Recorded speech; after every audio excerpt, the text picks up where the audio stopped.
He came. Second time we've quoted here, I think. We have our readers, Willie Cleveland Johnson, who was played by Brevard. Bill Roeder, a man in his mid-20s, he's a first-time offender in jail, and he's also a barber. Reverend Dr. Martin Luther King Jr., read by Kevin. We all know who he is. Erica Johnson, who is Willie's sister and a college student, will be read by Lisa. There are two other smaller parts, Mark, the jail guard, and Dr. Louis LeBlanc, who is the fiancé of Erica Johnson. Because they're very small parts, I'm going to go ahead and read those along with the stage direction. Okay, there are two scenes. First scene, this is outside the home of Willie Cleveland Johnson. It is Palm Sunday, 1963, in the afternoon. As we open up on scene one, Willie's sister Erica is happy and giddy. She comes to Willie's house, and the spotlight comes on. Willie steps into the scene outside and comes to greet his sister. I'm so happy to see you, Willie. Me too, little sis. Hey, Erica, who is that? Stands by the door. He has a crazy look on his face. Louie, honey, come meet my brother. Louis, a well-dressed young white man, steps into the scene. Willie, I'd like to introduce the love of my life, Dr. Louis LeBlanc. Willie, isn't he a fine, tall glass of water? He's more like a tall glass of sour milk. Quit joking, Willie.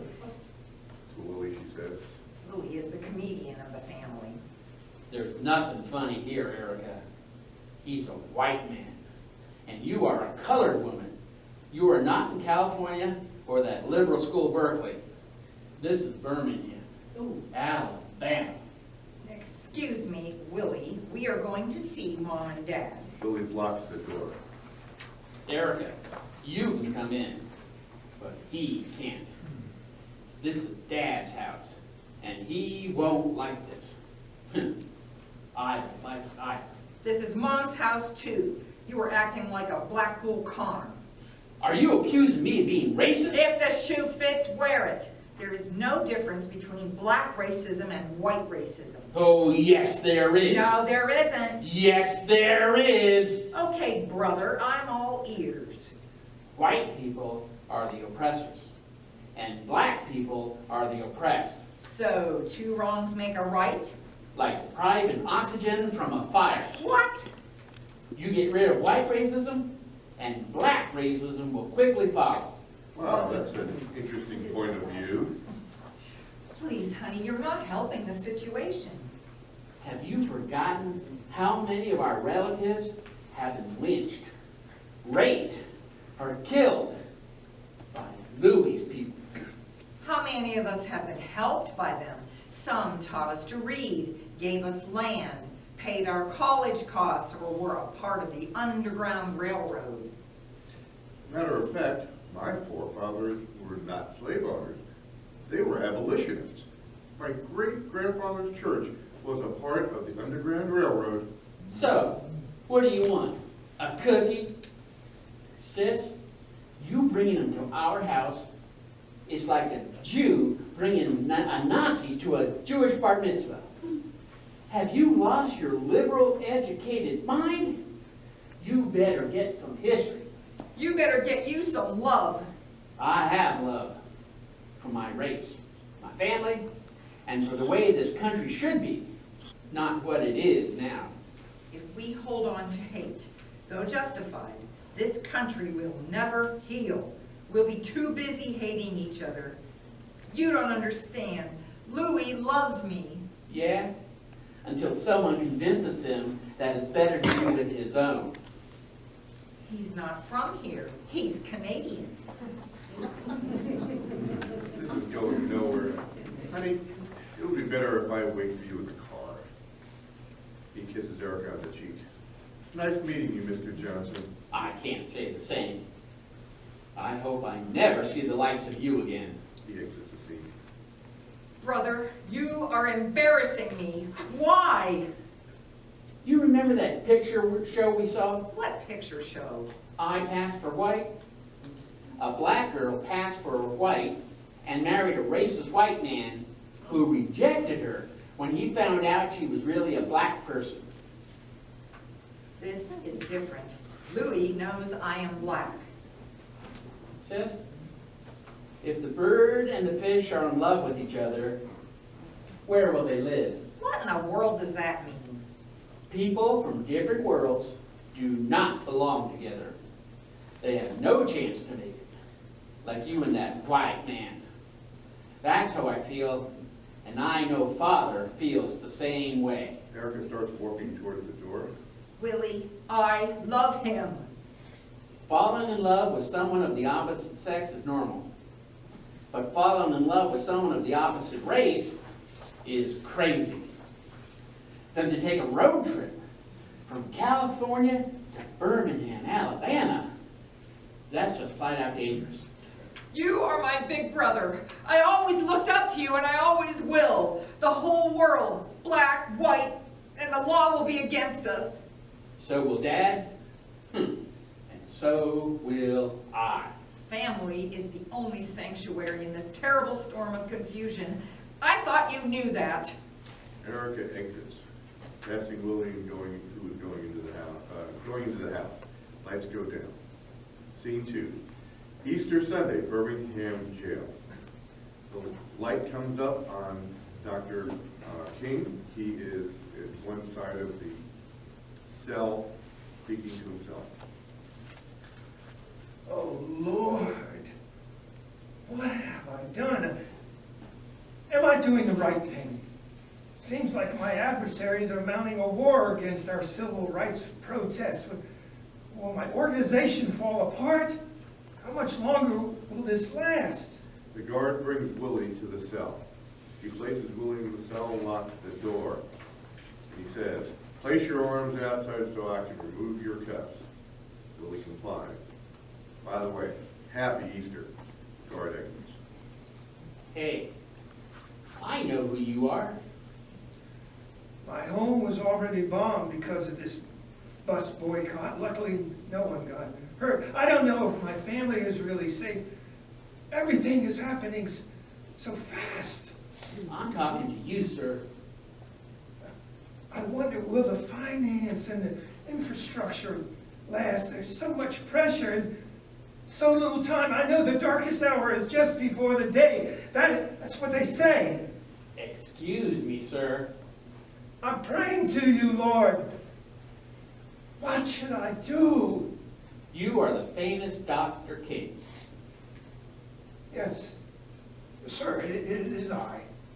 So you are the ruckus behind all these white folks' anger. Dr. King hangs his head, turns away from Willie. Lord, what now? Hey, Negro, I'm talking to you.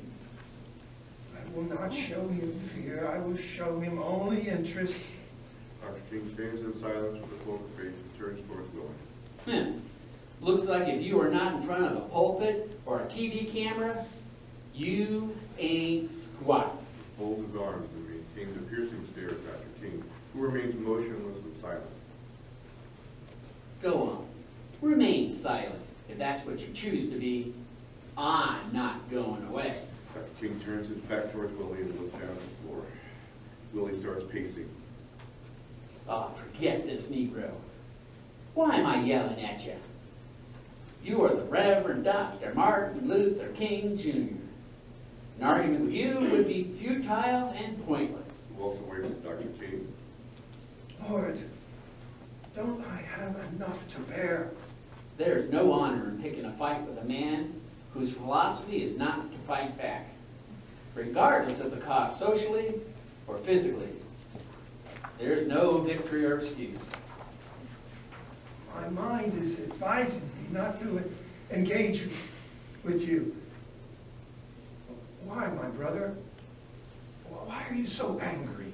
Huh, wow, now the bouquet bird can sing. Sir, what is your name? Willie Cleveland Johnson. It's okay to project your anger towards me. I just like to know why you're upset. I am in here on a drug charge. You blame that on me? Hell yeah! I blame that on you. It's you and your delusion of grandeur protest that put every person of color on every white man's radar. And you have no blame for the officers that arrested you? Your civil rights protest is futile. The protest is for the advancement of all people that feel the sting of oppression. White people are not going to give up their position of luxury and power for the likes of you and all your delusional followers. Willie, what happened to you? With what? I'm referring to your arrest. Willie angrily grabs the bars. I spent all my energy in life to be a productive citizen. I obeyed the laws, paid my tithes, paid my taxes, and provided for my family. That's honorable. I've never been in any kind of serious trouble. No school detention, no traffic tickets. All for what? To be arrested and put in this cage and treated like an animal. Always remember you're not an animal, Willie. You're a human being.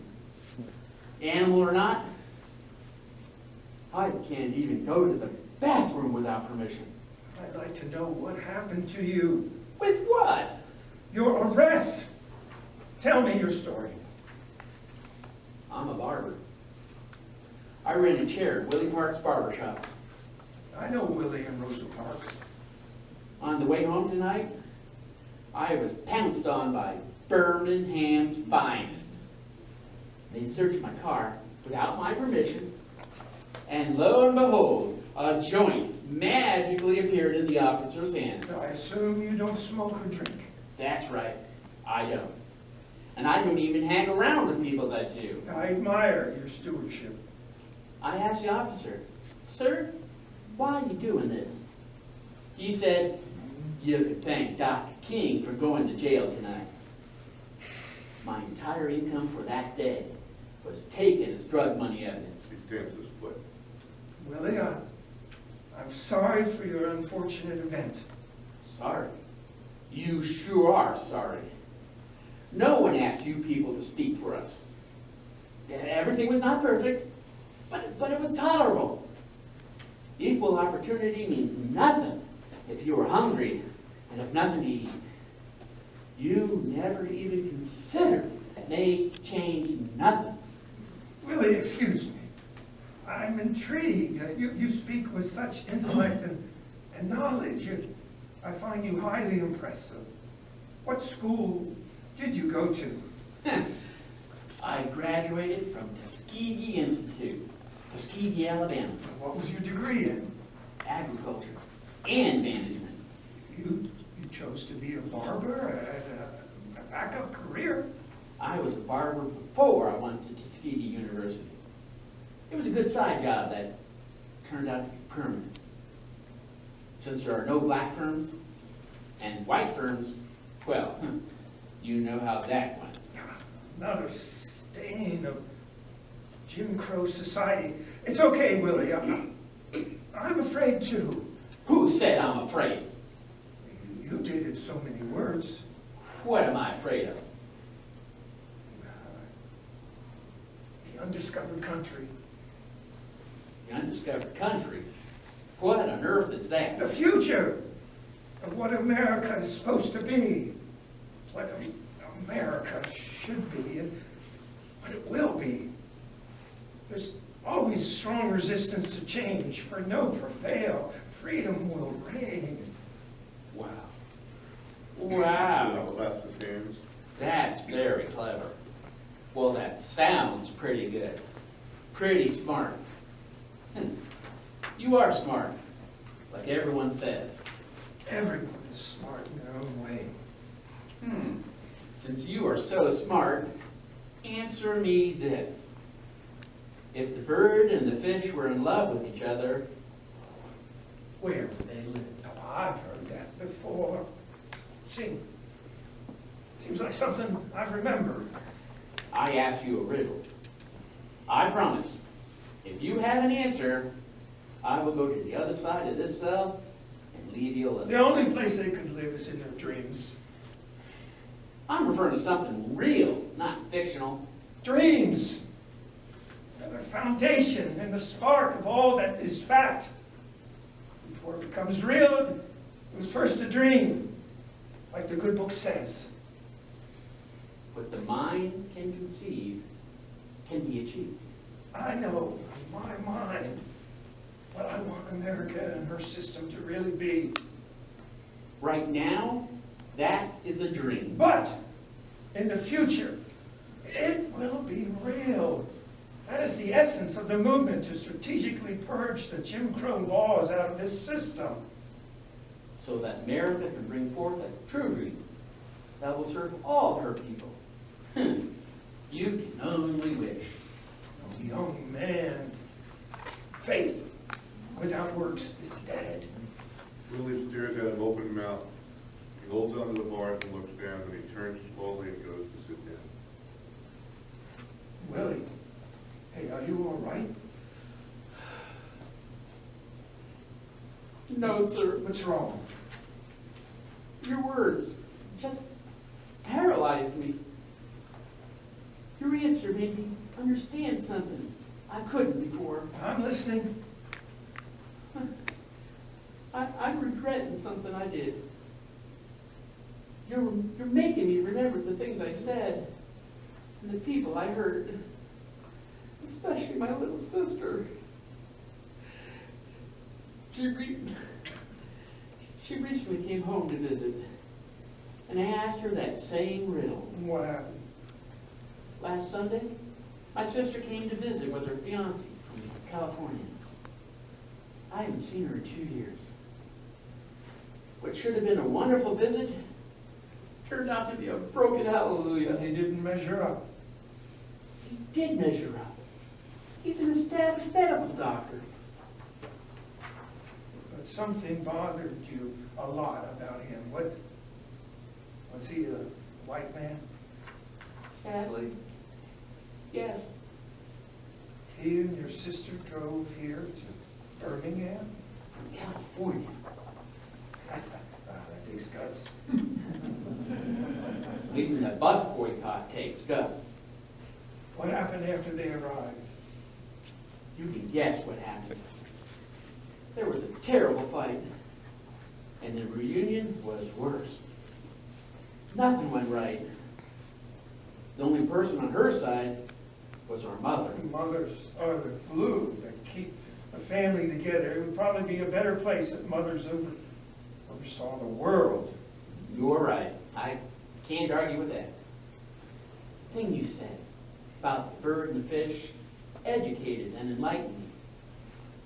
I have been chanting that riddle for years. I never thought there was an answer for it. How on earth did you figure it out? I didn't. It's a true event my father talked about many times. No Brevard or slave fable? No, it really happened 200 years ago. On the McKindle plantation in Mount Vernon, Georgia, not far from the Oconee River, lived a slave named James, who was loved and respected by all. I'm all ears. The lights fade, and there's a spotlight of Dr. King in the song Green Sleeve plays in the background. Mr. McKindle gave his slave James the freedom to fish without supervision. Only on Sundays he had to share his catch with the master's house. On his way to the river he met a dark servant of death, a shadow man, who came to claim James' soul. He taunted James with a riddle. If he answered it correctly, then he could win back his life. Let me guess. The riddle was, the bird and fish were in love with each other where they lived. That is right. The heavens opened up and rained light upon the shadow man. He faded out of sight. What stood in his place was a beautiful figure of light that rejuvenated James and walked him home. Did anyone see what happened to James? The family did see something. The McKindle children followed James' tracks that led to the river, but no James was there. It was feared he became alligator lunch. When night fell, They saw a light moving to the big house. Mr. McKindle was curious. He walked closer. Out of the phenomena walked James toward the master with his fish. Why do you say this really happened? Well, it was an event written down in the McKindle's family Bible, and the slaves passed down orally their version from generation to generation. It was told to me by my father. Greensleeve ends and the lights come up. Was James a relative? Yes, a distant cousin on my father's side. Wow, that's enlightening. So, So, the impossible can be achieved when you think about it. History is full of examples. Willie, where's your sister and her fiance now? I said some things to my sister and her fiance that I shouldn't have. I concluded my sister was right. I may be no better than a retarded racist. I need to find them and apologize. I see their future full of problems and rejection. But they should have the right and the courage to marry regardless of their race. The mission of the movement is not to cause hurt and confusion, but to escape to a better life and opportunity for the next generation. I know now, no one should be condemned to an unbearable lifestyle because of their race, their sex, their religion, or social status. The guard Mark enters and announces, Willie Cleveland Johnson, Yes, sir? bail has been posted, free to go. Who posted the bail? He looks at the clipboard. Dr. Louis LeBlanc. Oh my God. The bond was $1,000. After the way I treated Dr. LeBlanc, he still came through. I know he did for my sister. It doesn't matter who paid the bill. Just be glad it's paid. Dr. King then hands Willie a card. What's this? My private phone number, please give me a call. You are free now, but not from the charges that are still hanging over your head. I'm going to use my full resources to help you. Why? In spite of your anger and negative expression, you have the courage to speak your mind, and you are not alone. So other people questioned what you were doing? Yes, many. I've gotten messages and letters from clergy all over America and the world. Many races are questioning my methods. Imagine that. I thought most people were praising you and the Southern Christian Leadership Conference. Not so. After listening to you, I find their concerns more than just accusations. They are honest questions that deserve an honest response. So I'm working on a letter to explain the who, and what, and where, and why of our struggle. They need to see we have more than race problems. We have human rights struggles. Dr. King extends his hand for a handshake, but they come together in a hug. I'm sorry, Dr. King, my brothers. Despite all the good you have done, and will do, there is still a bullet out there with your name on it. I know. Scene fades to black. The end. Good job. Okay, comments for the playwright? That's exhausting. 24? Got off 2 minutes. Yeah, good. Yep, good. Only one comment I have to make, Augustus, is the transition from Willie's anger comes on so fast to his, all of a sudden, Dr. King, the sun rises and sets on here. But I think it needs a little bit more dialogue, right in it, just for Willie to be absolutely convinced that he was wrong. I felt the transition was so fast. It's not human nature, I don't think, to be that easily convinced. Marlon, how long does the play have? I can't go over a certain, No, there is no time limit. there's no time limit? No. Whatever you have to write in your play. Yeah, I'll take that into consideration. I was trying to, Any other comments? Okay, here's the timing. yes. Oh, so you know, you felt. Frank? It's there. Okay, thank you. There was one other transition that I had trouble with. The first scene takes place out of jail, not jail. And the second scene, all of a sudden, Willie's in jail. And there's nothing in there that gives any clue as to why Willie's in jail. And it doesn't have to be more than maybe a sentence, but there ought to be something that tells the audience how this sudden change of scene from being in somebody's home to being in jail happened. There's gotta be some reason for it. No, the home was a week away. Yeah, he explains it. It's all explained in there. Okay, I missed it. It went right by Yeah. me. Yeah, he explained things. They pulled him over, searched his car. It's just a different day. But, yeah. It's a different week. Yeah. It was Palm Sunday. You're right. My We won't- error, we I won't just know missed that. it, so I didn't pick it up. It's my fault. But I had that on, that was one of my comments as well. It's not clear. I don't know why it's not clear that he goes from one to the other, but there's something that's missing. Maybe when you start that scene again and you're in the jail, there might be showing you walking in and discussing what happened, something, because I missed it as well.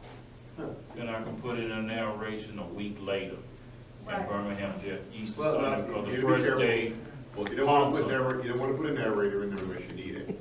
But I think what they're saying is they want you to put something, that perhaps when he's walking in, you know, what, if you're trying to do timestamps, I'm not sure I agree with all that, but if you want to do timestamps, it could be, the first scene could be timestamped with it's Palm Sunday. Yeah. And the second scene could be timestamped somehow. Easter Sunday. With Easter Sunday by dialogue. You do it with the dialogue. You don't even need to do that if you just have like a sign in the corner that says Palm Sunday, and then before the next scene, you pull it off and it says Easter Sunday. That's a little. Well, I leave that to the Okay, director. If he's just talking to himself and saying, here it is Palm Sunday, and they picked me up, or if he's having some sort of conversation about what happened, I was just impressed. Well, the guard says, Happy Easter. Yeah, he does do that timestamp. So anyway, you Well, I was know. gonna say, what about starting the scene off in the jail cell?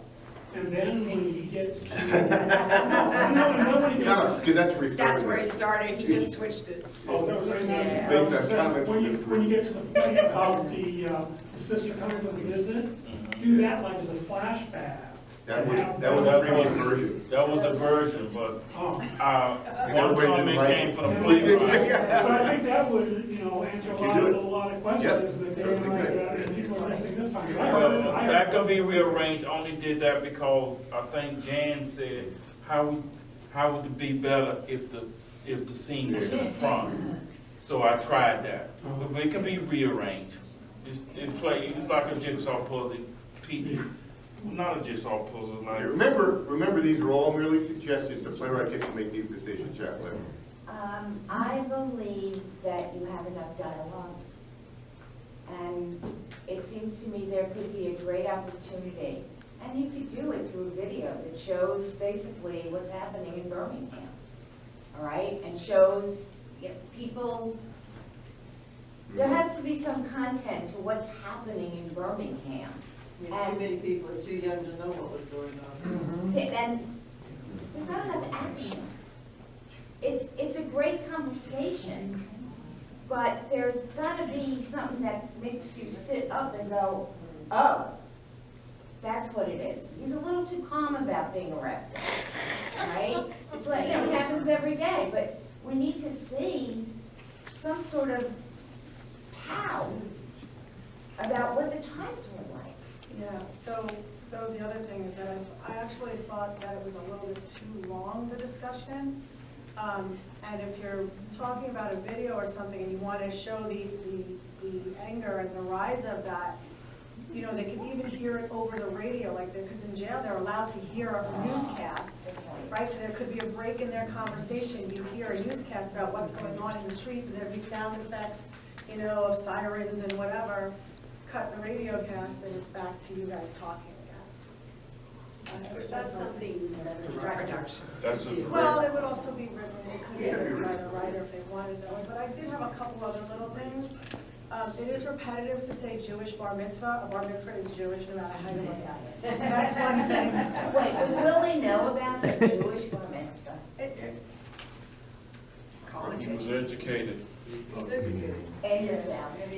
Well, the other Yeah, a bar thing is, mitzvah, everybody knows. right. So my other question is this, I know this is taking place, you know, years ago when the climate was different.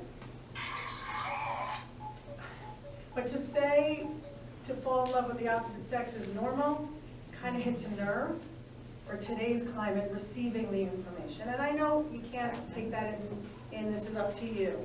My other question is white really the opposite of black? Could it just be falling in love with, you know, something is okay versus normal? Do you know what I'm saying? It just kind of touches a nerve. Well, I think That's the point. I know it But I is, think, but Yeah, so- but I think that, you know, one thing is you have to bear in mind that this is the brother saying it. So to him, male, you know, I mean, falling in love with the opposite sex, that's what his thinking is normal. So that's what his thinking is. and that's fine, because Yeah. theater's meant to do that. I just want to make sure that it was even thought of, because there could be backlash from that. That's all. Talk about Yeah. theater, I usually like to be entertained. This time I felt like I was preached to or taught a lesson. Yeah, And you're preachy, yeah. It's not, okay, yeah, I've heard it. It's too much. It's hard to entertain with that subject matter. Yes, it is. It Um, sure did. and, Me. so, maybe some of the young kids need to be preached at, but, Yeah, I think it's important to get messages How like many this. young there may, people? there's been a lot more lately. Good, good. But,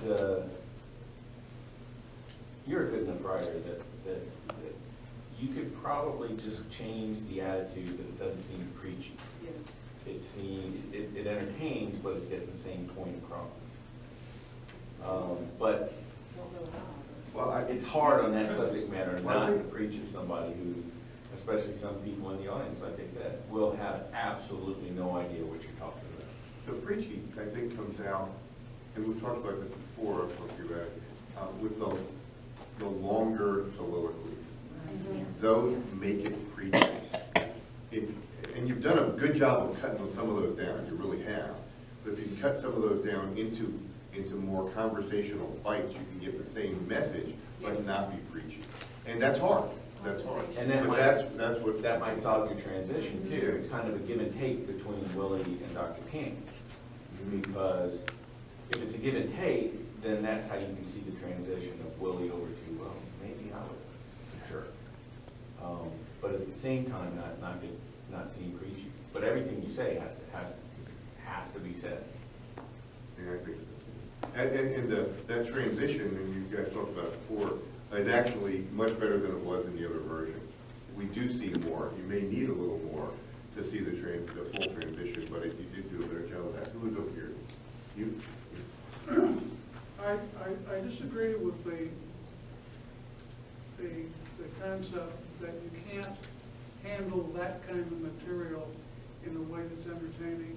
And the example that comes to mind is James Baldwin. And if you read, like, for example, Sonny's Blues, one of the, I think, the greatest short stories ever written, it's extremely entertaining and it's damned educational.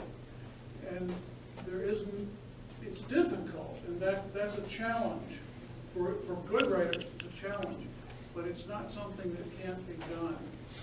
So I tend to agree with Mario that if you can take a look at some of those things which sound like lectures and see if that same content can be put into some sort of an exchange that's maybe to solve the other problem with regard to him flipping over in favor of Dr. King too quickly. Bring that material out in a dialogue between them in a slower process of flipping his attitude, rather than having Dr. King lecturing to him and him responding.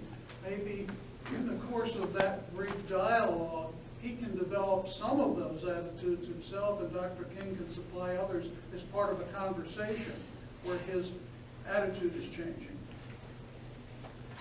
I'm sorry. Of course, things can be entertaining. To Kill a Mockingbird, I mean, it's brilliantly entertaining, but it tells that story. I think that maybe if there was some more, again, action, a scene that shows him being arrested, maybe that would come into it. I'm just saying, okay? I'm just saying. I just think. If we disagree with more action, maybe the guard can do more. I don't know, come in and be brutal, I don't know. Yeah. I don't disagree, the action would be great. I mean, maybe it's because I have the script in my hand, but I personally didn't find any sections to be long or anything. I mean, I felt like the exchanges were pretty normal conversations, because most of them are, you know, maybe 2 sentences, some 3 sentences, and then someone responds back, and they're fairly normal exchanges as far as length of time. I didn't, personally, I didn't find it preachy. I felt like they were having a conversation between each other, and Martin Luther King was trying to teach him something, and that he was hopefully going to learn from. And so, I mean, I personally didn't find it long or anything. It seemed to go pretty back and forth to me pretty well, but Something I did like in it was Willie has benefited from his interaction with Dr. King, and Dr. King has gained insights from Willie. I like that mutualism. Yeah, that was great. I was gonna say that too. That's how networking does.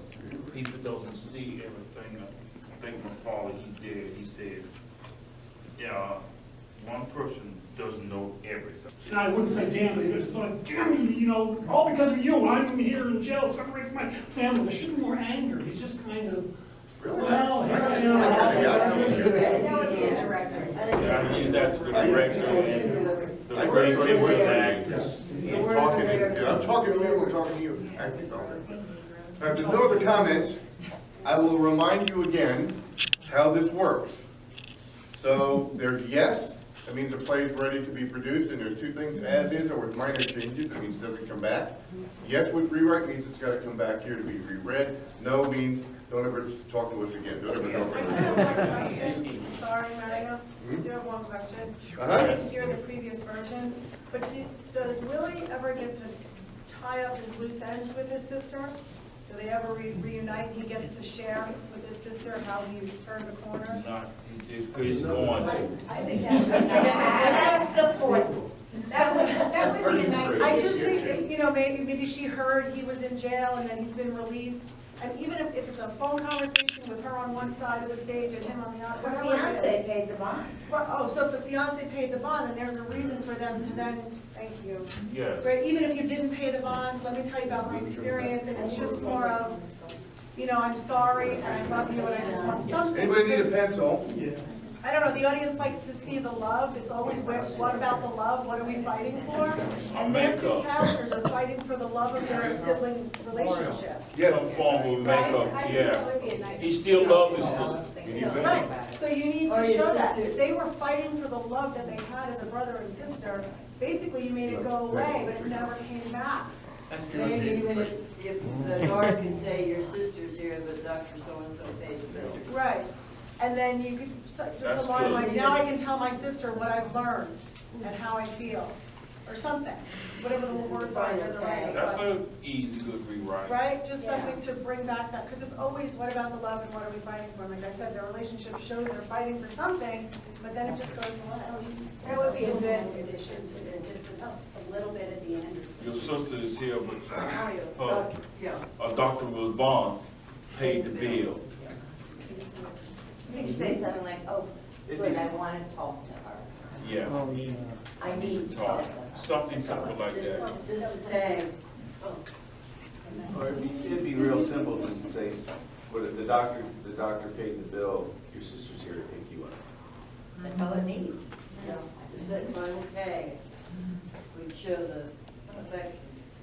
And then he can say something if you like. Good, Oh my God, a chance Okay, to while again. Mario's adding that up, we only have 10 minutes left. So, did everyone receive my list? I forwarded that to everybody. I'm pretty sure the list of what Surfside is requiring of us. I was hoping, I had somebody who was going to call me and talk about what am I trying to say, nonprofit status, and learn a little bit more about that. Oh, were you supposed to? Well, I think so. Oh. If the way it goes in, it is, don't tell Ally you're gonna call. So that's it. Well, yeah, and there was somebody else too who was gonna call, but so I don't have, I only have the research I did on the internet and, Which is sufficient, I mean, it tells us. yeah, I mean, it just doesn't, to me, from what I've read, we don't really qualify, or it's not really necessary for us to be nonprofit. I'm not sure why. I asked Brian why do they want that, and all he said was they want that to work with us. So I don't. And because we're signing a contract, they want an entity that is registered somewhere as something. If you just have this nebulous group sign a contract, it just doesn't give it standing. So I'm sure that's what I'm sorry, I was in contracts before. Yeah, that's But- okay. So that's why, yeah. that's why they're asking for it, and in my opinion, this is a non-starter. So let me tell you about all the groups I've been in before that were non-profits. You have to register at the state, it costs money, you have to send them your list of officers, you have to update that list of officers, you have to file a tax form every year, you have to have some kind of bylaws or some agreements that you have in place for your group, and the state wants to see that. Who's gonna do this? Yeah, Who's gonna it's a keep lot up more with it? complicated than, it's not just a simple It's not a signing up to simple be a nonprofit. It's Could not. we be an LLC? That should go to that. And you're gonna incorporate? Yeah, but that's. Well, they get you crazy. Bottom line, when you have something like that, you have to have financial records that are There's, looked at. Right. There's certain situations where you can, for a project, you can borrow nonprofit status from another organization that has an LOC. That's kind of what was entered into, I guess, but then that was. I might have a lead to that. If you want me to explore, I will have to call him up, 'cause he offered it to me, because there's now getting a new radio program in the local station there in Cocoa. So I would talk to him, explain to him, he knows about everything I do, so I would try to explain to him and see where it goes from there. Now, technically, I don't know how it's done, but I heard it been done before, because the library in Melbourne, the Martin Luther King Library, they don't have an LLC, but they use the LLC for, Lipsy, another organization, just for projects. And somehow that worked, I don't know how that, but somehow that's a loophole. Well, How long do we have to make some sort of a decision? He didn't really give me a time frame, but I'm sure, now that I told him I wanted to present it to the group, and he knows that we're having a Because he's meeting. filling weekends now. Yeah, As so we all know. we probably need to make a decision. What's the production date that we were given? Production date It's October, right? October, Yeah, so probably September, we have to make it. Well, By the next meeting. probably even sooner. Oh, I think so. Could we not use BCC? Well, Janine, Yeah. drama teacher probably, suggested to me that we might be, she might be able to work with us, in the Jack Carroll Scholarship, because that's a scholarship that we started 15 years ago, to benefit, we promised to get, to apply for the scholarship and be a full-time student and in the theater program. And that would give students $300 a semester. And hopefully we could make it more. Yeah. Anyway, because we do that, since we work with her on that scholarship, she might be able to work out productions for us at the small theater. We're talking about a new facility. Facility, right. Yeah. What a fabulous facility. What does And that's where we do all our shows. how does the university deal with clubs? Like the drama club or the homemakers club or whatever, or Joe Blow club, that's a part of the college, Yeah. but not affiliated with the college. It's just students. I can How answer does that question because I was a very active member in the Writers Haven over there, which was a student club. And they are part of the college. The clubs, they're run through the student organization, and the paperwork has gotten so heavy, the bureaucracy's gotten so heavy that the Writers Haven disbanded because they had to handle paperwork. And there are all sorts of regulations and things like you couldn't bring in cookies like we do and stuff like that. If you have any food at all, it has to be catered, and that's because all the people who are managers over there now are lawyers and are worried about liability if someone gets food poisoning and all that kind of nonsense. But if you can work with Janine and have some arrangement that she can set up through her processes to let us use that small theater, that's a marvelous little thing, and it's a great size for us.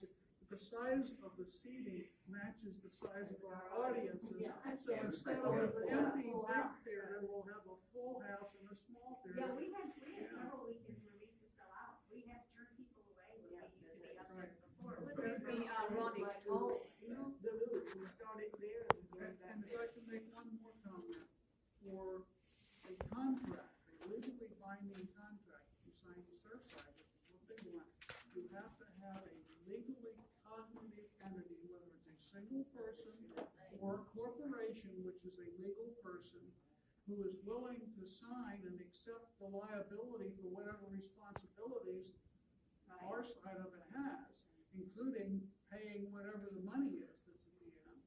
So it's not a matter of, in this case, it's not just a matter of filling out some paperwork. It's somebody stepping up and accepting the liability for all those responsibilities that are in that contract. I don't think Usually anybody it would requires to have protection for the board members, Right, so they cannot be sued. yep. No, they can be sued. There are. It depends on what they do, all right, and how it's done. Right, the intent is what's the difference. But she can have, she's right, they will sometimes ask for a hold harmless clause in there. Yes. And even if it's not enforceable, that means you go to court and nobody wants to sign up for a lawsuit. So, we used to be at BCC. Well, for those of you who were involved, what was the arrangement at that time? How did we work with that? Well, this is what happened when we started. I was the theater director and the theater manager. I said, we wanted to do a show. He thought it was a college production, so we didn't charge us any rent, didn't charge us any anything for lights and sound. And that went on for a couple of years or so until they found out, oh, wait a minute, it's not really a college production, but we like it, so we won't charge any rent, but we still had to pay for the tech support. And that went on for a few years. It was very formal. And now that it's not a community college anymore, Right. it doesn't try to serve the community, it tries to serve its own pockets. And so, if you need to work with us, I think that would be a good solution. She may really be able to do it. If we could involve students more in the creative writing classes and the acting classes and tech and use more students to be involved. Now, and rehearsal time and all that might be another matter. There are things I have Sue's name on the back, and for those of you who. Hey, Arlen,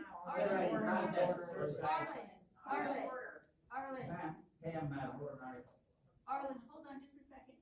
Nancy, Sorry, I just have two questions. One, when you're working with the ZCC, did they let you share in their set pieces or anything like that, like we do with Surfside, or is everything on now on can't that? quite remember about that.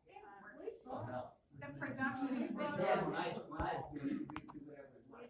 They were really, but they weren't You as would work with us pretty well, I think. simple furniture, It was very simple. I understand, but did you get it from them, or did you bring in your own? We brought our own. Okay, that's what I Yes. wanted to know. Well, Now, this Yeah. may be totally off topic, I know I'm new to coming to meetings, it's a really hard time for me, I'm doing the best I can, but do you guys charge everyone here a small annual dues?